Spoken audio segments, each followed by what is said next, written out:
میرے پاس بڑا عہدہ ہے جی، میں چیئرمین ہوں، میں کونسلر ہوں، میں ایم پی اے ہوں، میں ایم این اے ہوں، میں فلاں صاحب ہوں، میں فلاں صاحب ہوں. بڑا لوگوں کو میں نے دیکھا ہے گردن میں سریا. کب تک ہو؟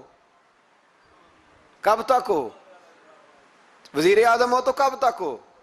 ہم نے تو دیکھا ایک بندہ وزیر اعظم ہوتا ہے اگلے دن لکھا ہوتا ہے مجرم ہے، ایک بندہ صدر ہوتا ہے اگلے دن لکھا ہوتا ہے ملزم ہے. کیا بات کرتے؟ یہ تو آنے جانی. حضرت امام مالک بیٹھے تھے ہارون رشید کے پاس، سخت پیاس لگ گئی ہارون رشید کو، اتنی سخت گرمی پیاس. یہ روزہ کھول کے نا کوئی چیز نہ ہو، پانی ہو تھوڑا سا ٹھنڈا سادہ پانی، تو دل کرتا ہے سارے پی جائیں آج. حضرت مولا علی نے مثال دی ہے، شیر خدا نے. حضرت علی نے انوکھی بات کرتے، کہتے نا مجھے فلاں جان سے پیارا ہے. تو شیر تھے نا، تو شیروں جیسی باتیں کرتے تھے. کسی نے پوچھا آپ کو نبی پاک صلی اللہ علیہ وسلم سے کتنا پیار ہے؟ تو فرمانے لگے سخت گرمی سخت پیاس میں جتنا بندے کو ٹھنڈے پانی سے پیار ہوتا ہے مجھے اس سے بھی بڑھ کے اپنے نبی سے پیار ہے صلی اللہ ہو. کیسی مثال عطا فرمائی. لوگ وہیں کھڑے ہیں جان سے زیادہ پیارے ہیں. فرمایا نہیں، سخت گرمی میں سخت پیاس میں اتنا بندے کو ٹھنڈے پانی سے پیار ہوتا ہے مجھے اس سے زیادہ مصطفیٰ سے پیار ہے. یہ مولا علی کا فرمان ہے. ہارون رشید کو پیاس لگ گئی تو پانی کچھ دیر سے آیا تو تڑپنے لگا، پانی لاؤ، گلا خشک ہو گیا. گھنٹہ ہو گیا، شور کرنے لگا، جلال میں آ گیا، تڑپ، لاتے کیوں نہیں، جلدی کرو. جب بندہ گرمی میں آتا ہے نا باہر سے تو پانی دیر سے آیا نا تو دل کرتا ہے کہ وہ ہو سکتا ہے گھر میں کوئی بم بھی پھوڑ دے. پانی کو دیر سے آیا ہے، پہلے پانی. اس لیے سمجھدار خواتین باہر سے جب کوئی آتا ہے تو پہلے پانی لاتی ہیں، پانی لاتی ہیں، پانی پی لیں جناب. تو ہارون رشید تڑپ رہا ہے، امام مالک قریب بیٹھے تھے. خادم کہنے لگا حضور ایک کنواں خشک ہو گیا ہے اور دوسرا آپ کی شایان شان نہیں، پانی صاف نہیں، تو تیسرے سے بندہ لینے گیا ہے، آ رہا ہے.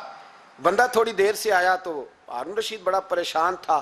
اب بات امام مالک کر رہے تھے تو وہ نہ توجہ اس کی پانی کی طرف تھی.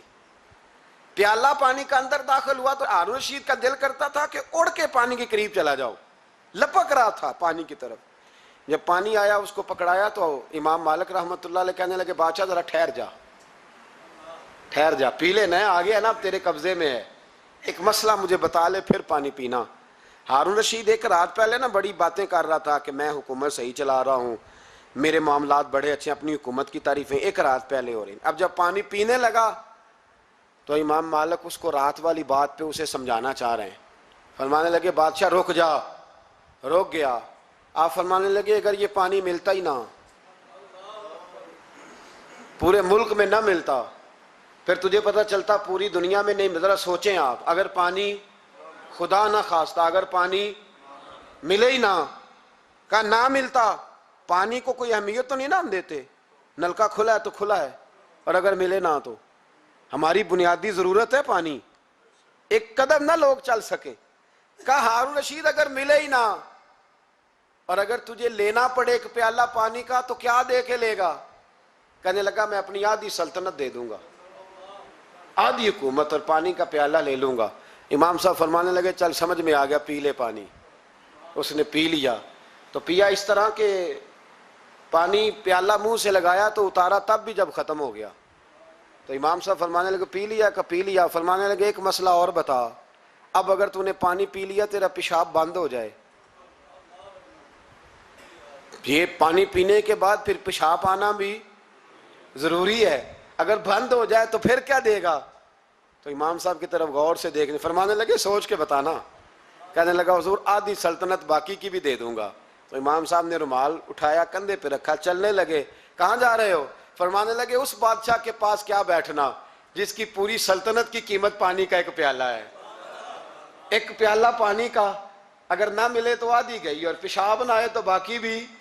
کہنے لگے تو کس سلطنت کی باتیں کرتا ہے؟ کل من علیہا فان، ہر چیز.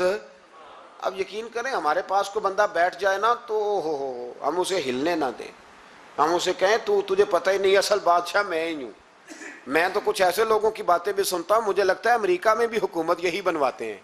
اتنی زبردست گفتگو کرتے ہیں، اتنا اعلیٰ تجزیہ نکالتے ہیں کہ مجھے لگتا ہے سارے ملکوں کے بادشاہ ان سے مشورہ کرتے ہیں. اس قدر زیادہ ہم نے اپنے آپ کو تن کے بڑا کر لیا ہے. کنٹرول میں رہیں، کنٹرول میں. ہلاکو خان نے بڑے لوگ مروائے تھے، بڑے بغداد میں 20 لاکھ آدمی قتل کروایا اس نے. 20,000 نہیں میں نے کہا, ذمہ داری سے حوالہ دو. کتنے لوگ بولیے؟ 16 لاکھ آدمی اس نے تلوار سے مروایا. لوگوں نے نا زیر زمین تہ خانے کھودنے شروع کر دیے. 4 لاکھ آدمی تہ خانوں میں چھپ گیا اور چن چن کے مسلمان مارتا تھا. جب ہلاکو کو کسی نے بتایا نا 4 لاکھ بندے چھپ گئے, اس نے نہروں کے بند توڑوا دیے, دریاؤں کے بند توڑوا دیے, پانی زیر زمین چلا گیا. 4 لاکھ آدمی ڈوب کے مر گیا. 20 لاکھ آدمی مروایا. ایک دن ایک علاقے میں گھوم رہا تھا, لیمبو کھانے کا بڑا شوقین تھا. بازار میں گیا تو ایک لیمبو خریدا. اس نے دیکھا کہ بازار میں بوڑھے بچے جوان خریداری کر رہے ہیں, تو کہنے لگا ابھی بھی اتنے مسلمان زندہ ہیں, بناؤ ان کی لائنیں, قتل کرنا ہے. 3 لائنیں بن گئی. ایک بوڑھا آدمی بھی لائن میں آ گیا, لیمبو کھا رہا ہے, اس کو ہلکا ہلکا چوستا ہے, گھوڑے پہ بیٹھا ہے, قتل کرا رہا ہے لوگوں کو. ایک بابا جی پہلی صف میں تھے, جب پہلی صف قتل ہونے لگی, بابا جی پچھلی صف میں دوڑ کے ہو گئے. ہلاکو خان ہنس رہا ہے اس کو دیکھ کے. معاذ اللہ, جب بندہ ہوتا ہے نا کسی منصب پہ, پھر وہ مذاق اڑاتا ہے دوسروں کا. بابا دوسری صف میں آیا تو ہلاکو خان نے وہ بھی قتل کرائی, تو بابا دوڑ کے تیسری صف میں. آخری صف کے کونے پہ جب بابا کھڑا ہو گیا نا, تو سارے بندے مر گئے. بابے کو قتل کرنے لگا جلاد. ہلاکو کہنے لگا ٹھہر جا. کہنے لگا بابا تو تیسری صف میں آیا تھا, تیرا کیا خیال تھا بچ جائے گا؟ بابا کہنے لگا خیال نہیں, میرا یقین ہے کہ میں بچ جاؤں گا. میرا شرط یہ ہے کہ یقین ہو اندر, شرط یہ ہے کہ. ہنس کے کہنے لگا ہلاکو خان کیسے؟ تو بابا کہنے لگا اگر اللہ چاہے تو بچ سکتا ہوں, اگر اللہ چاہے تو میں. بہت سارے لوگ ہیں ڈاکٹر لکھ کے دے دیتے ہیں نہیں بچے گا, وہ بچ جاتا ہے, کیونکہ بچانے والا اللہ ہے. کہا اللہ چاہے تو بچ جاؤں گا. تو ہلاکو کہنے لگا کیسے؟ جب ایسے کیا نا, کیسے ایسے کیا نا, تو لیمبو ہاتھ سے گر گیا. وہ بچے پلیئر نہیں ہوتے, وہ گیند گنتی ہے تو چھلانگ لگا کے پکڑ لیتے. تو بڑا گھوڑ سوار تھا, نیزہ باز تھا, چھلانگ لگائی لیمبو کیش کرنے کے لیے. کیسے؟ تو کیسے بچے؟ یوں ہاتھ گھمایا, لیمبو گرا تو چھلانگ لگائی, نیچے جھکا. جب نیچے جھکا نا تو گر گیا گھوڑے سے. جو پیر تھا وہ گھوڑے کی رکاب میں الجھ گیا. گھوڑا ڈر کے دوڑ گیا. جب گھوڑا دوڑا تو زمین پر زور زور سے سر لگنے لگا. سپاہیوں کہتا دوڑو اس کو پکڑو. سپاہی بھی دوڑے پر گھوڑا قابو نہ آیا. گھوڑا اس وقت رکا جب نہ اس کا چہرہ پہچانا جاتا تھا, نہ آنکھیں سلامت تھی, نہ ناک سلامت تھی. اس کی کھوپڑی ساری اس طرح چور چور ہو گئی جیسے کسی نے ہتھوڑے کے ساتھ پیسی ہو. ہلاکو کی لاش سے خون بہ رہا تھا. بابا ہنس رہا تھا. ایک سپاہی کہنے لگا بابا تو کیوں؟ کہنے لگے میں اپنے رب کی قدرتوں پہ مسکرا رہا ہوں. کل من علیہ فان ویبقی وجہ ربک ذو الجلال والاکرام. کا میں نے اسے سمجھایا تھا کہ بچانے والا بچا لیا کرتا ہے, تو اس نے مجھے. سکندر اعظم نے 32 سال کی عمر میں آدھی دنیا فتح کر لی تھی. تو لوگ پتہ کیا کہتے تھے؟ یہ وہ بندہ ہے جس کو تاریخ نے گریٹ کا لقب دیا ہے.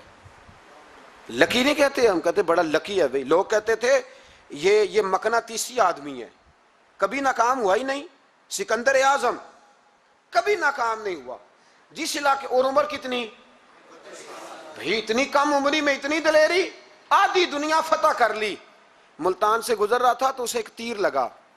کچھ لوگ کہتے ہیں یہاں جیلم کے پاس لگا تھا. ایک تیر لگا اسے.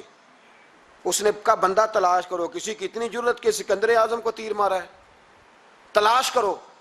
جب ڈھونڈنے لگے تو بندہ نہ ملا. تو سکندر نے حکم دیا کہ جس کی آنکھ چمکتی ہے اسے قتل کر دو. مرد بھی مارے, بچے بھی مارے, بوڑھے بھی مارے. تو لا کے لوگ کہنے لگے انسان کوئی نہیں بچا. کہنے لگا میں نے تمہیں کہا تھا جس کی آنکھ چمکتی ہے قتل کرو. بلیاں بھی قتل کرو, ہو سکتا ہے کسی بلی نے منہ میں رکھ کے پھینکا ہو. کتے بھی مار دو, کبوتر بھی مار دو. ہر چمکتی والی آنکھ اس نے بند کر دی. یونان کے قریب ایک بستی کا رہنے والا سکندر عراق کے شہر بابل میں تھا. ملیریا بخار ہوا.